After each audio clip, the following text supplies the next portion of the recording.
de volta com o Miscelânea, que hoje discute as causas e as consequências de uma gravidez precoce. Recebemos hoje a ginecologista a doutora Tatiane Fernandes e a psicóloga Fabiana Luquemeia. Voltando ao nosso bate-papo, eu queria saber, Fabiana, qual que é a importância da família? Onde o adolescente deve aprender os valores éticos e morais? Porque a liberação sexual é a realidade do dia a dia, dessa nova geração de meninos e meninas. Então, qual é o papel do pai, da mãe ou dos familiares? Olha, a importância da família é total. Eu falo que uma família estruturada, ela previne muitos problemas. E um dos problemas na adolescência é a precocidade das experiências, né? Então, uma família estruturada, o que seria na prática uma família estruturada?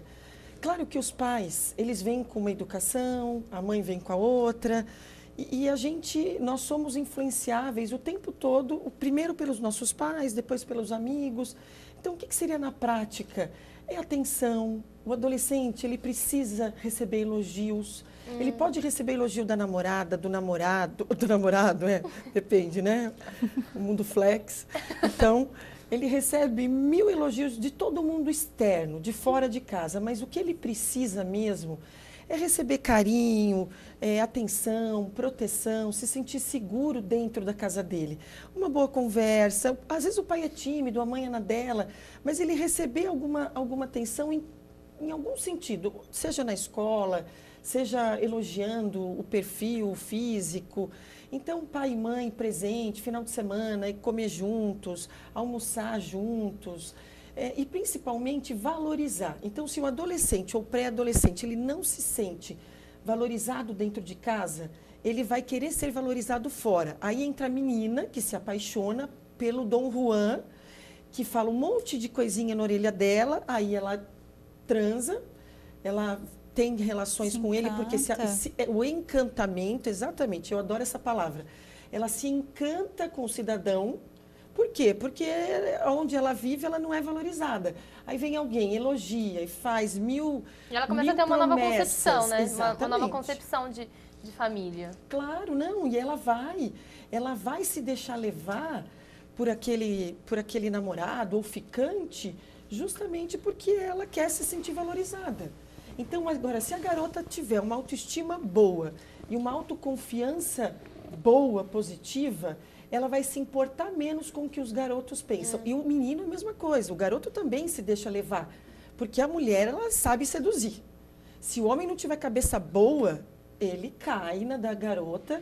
E a mulher, a gravidez está muito na mão da mulher e da garota. Consciente ou inconscientemente, às vezes tem garotas que engravidam por um fator inconsciente. Ela quis engravidar para sair de casa, porque a casa dela é insuportável, o ambiente, o clima, e inconscientemente ela quis segurar o menino, que ela acha que segura, né? Na cabeça dela, ela acha que inconscientemente segura. A sensação de formar uma nova família, sair daquilo que ela tem, então ela está formando a nova família dela. E o adolescente não tem muitas preocupações com a parte financeira, porque ele nunca precisou cuidar de uma casa, então é muita fantasia, é muito fantasioso da história romântica. Romeu e Julieta. Doutora Tatiane, com qual idade a senhora acha importante a introdução da educação sexual na escola? Porque isso também vem de uma defasação da educação, né? Sexual do adolescente. Eu acho que não precisa ser só na escola, essa conversa pode acontecer dentro de casa também. Mas na escola, a gente tem visto que isso acontece muito mais cedo, porque as crianças têm acesso à novela, a criança tem acesso à televisão, à internet. Então, o sexo está exposto para ela desde muito cedo. Então, conversar sobre isso, quando a criança tiver dúvida, eu acho que não tem a necessidade de você chegar e falar para a criança, olha, sexo é isso. Mas a criança, ela é esperta, então ela chega e ela pergunta. Então não dá para falar mais a história da cegonha, porque as crianças hoje não acreditam mais nela. Tem uma piadinha, né? Qual? Que o menino pergunta para a mãe, mãe, o que é pênis? Aí a mãe desesperada, porque o menino é pequeno e tal. Meu filho, pênis, você já está querendo saber disso? Que curiosidade. Aí a mãe pega o livro e mostra o pênis e fala onde o pênis vai, onde ele não vai, onde enfia o pênis e não sei o que lá. Aí o garoto, ai mãe, pênis então é o peru do papai? Ele só queria saber o que é pênis. Pênis é o peru do papai. É igual, então, às vezes a mãe exagera, a gente tem que... Eu peguei pelo gancho que a doutora falou, você tem que responder aquilo que a criança pergunta.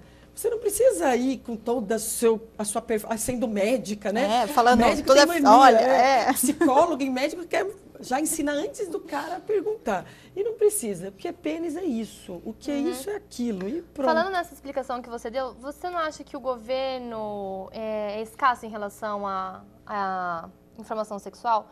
Porque assim, as campanhas, elas não são mais voltadas, não são tão voltadas para conscientização.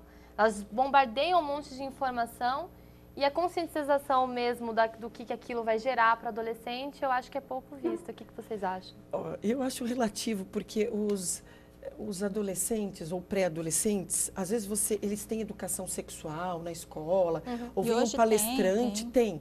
O governo não está, na minha concepção, não está falho nesse sentido, até porque eles têm tanta informação em Facebook, MSN, Orkut, etc, Google, etc e tal, que vai um palestrante lá, às vezes, que saco, já sei disso, já estou careca de saber, mas eu falo para eles, vocês são careca, mas faz um monte de besteira, então você tem que ouvir mais, tem que ouvir várias vezes. Então, às vezes essa palestra ela é voltada à informação daquilo e talvez não tanta conscientização do que aquele fruto pode trazer, né? Concordo. E eu acho que faz diferença, apesar de tanta informação, o adolescente, ele... que nem em sala de aula, o professor está falando e ele não está ouvindo, ele não está aprendendo. Então, às vezes, ele está com a informação na frente dele, mas ele não está prestando atenção naquela informação.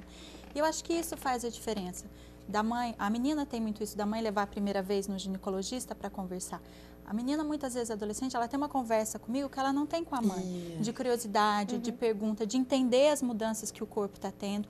E nessa conversa fica fácil para o ginecologista explicar, olha, teu corpo está mudando, isso acontece, você tem que começar a se cuidar, porque o desejo aparece.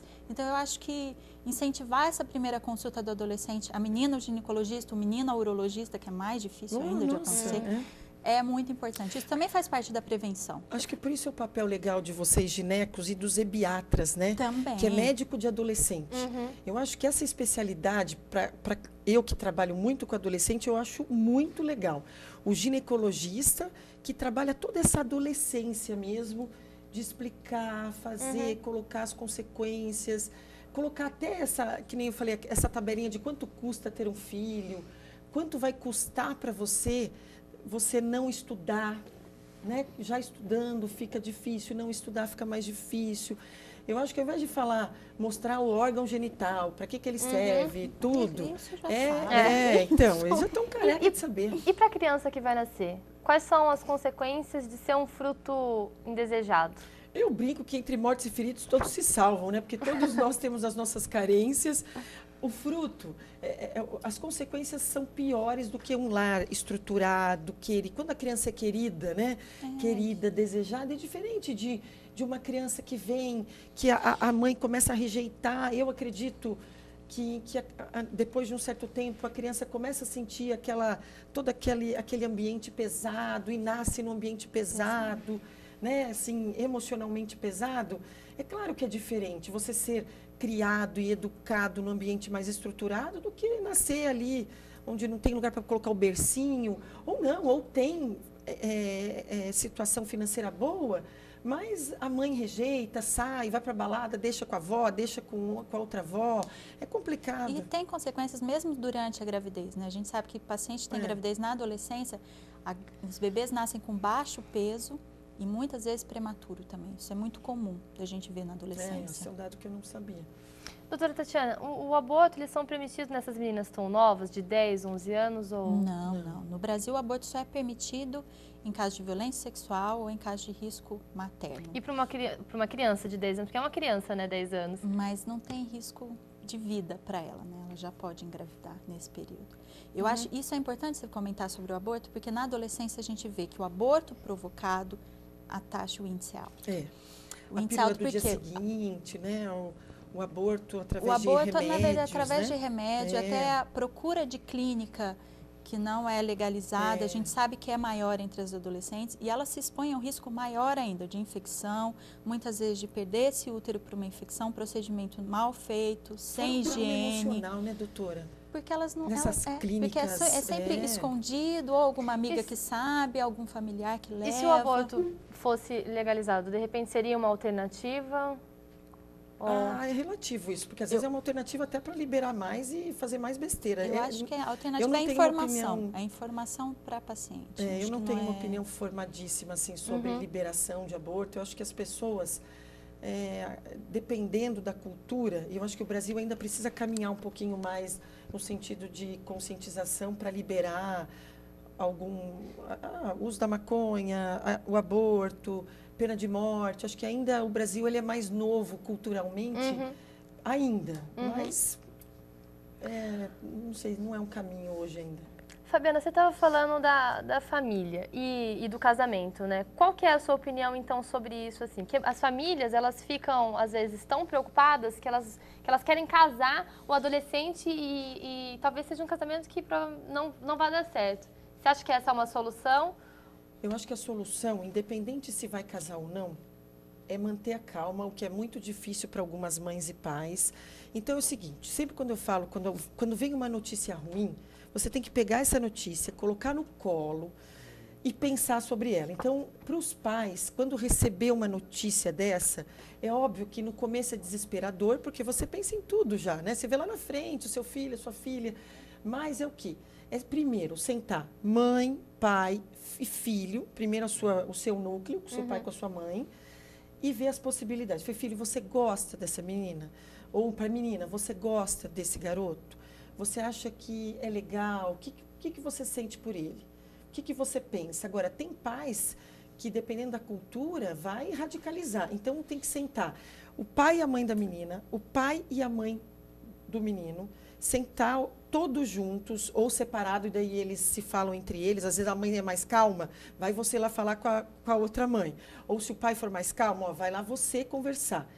Vamos casar, não vamos casar? O que a gente vai fazer? Porque essa atitude, assim, forçada dos pais, de repente, por uma formação mais careta, ela acaba piorando a situação. Claro, eu acho.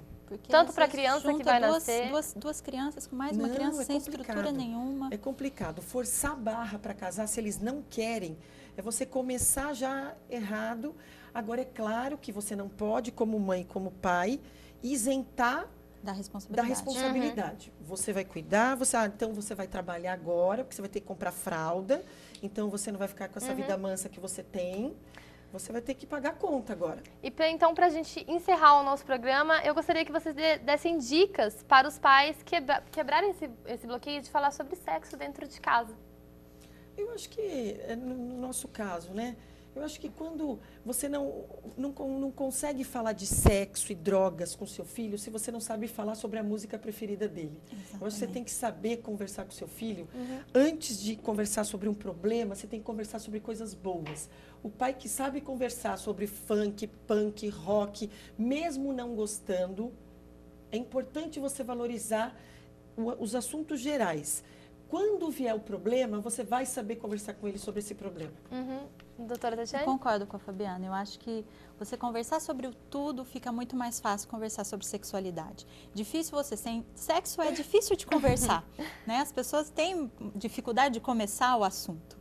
Imagina se você não tem liberdade para falar sobre a música favorita, você vai falar com sexo, você não vai ser ouvido pelo adolescente, que ele vai falar, olha, pai, eu sei mais, eu já vivi mais, eu tenho muito mais experiência. Eu gostaria muito de agradecer a presença de vocês aqui no programa e agradecer a você de casa por ter nos acompanhado. Continue ligado na programação da TV Univap e até o próximo Miscelânea. Tchau!